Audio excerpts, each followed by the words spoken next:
अस्सलाम वालेकुम, आप देख रहे हैं पीए न्यूज एचडी और मैं हूं आपके होस्ट सादिया बतूल।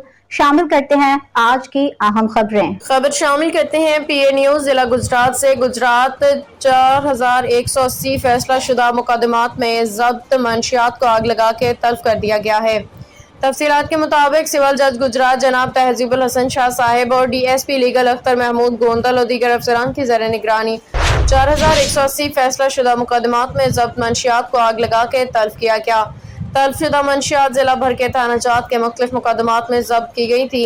इस मौका पर डीएसपी लीगल अख्तर महमूद गोंदल का कहना था कि गुजरात पुलिस की तरफ से मंशियात को मकरूह धंधा में मुलविस अनासर के खिलाफ क्रैकडाउन जारी है ताकि नौजवान नस्ल को इस लानत से निजात दिलाई जा सके।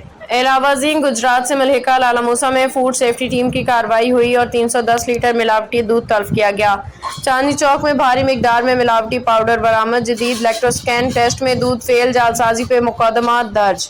न्यूज स्टूडियो से अब तक के लिए इतना ही। मजीद खबरों और अपडेट्स के लिए देखते रहिए पीए न्यूज एचडी।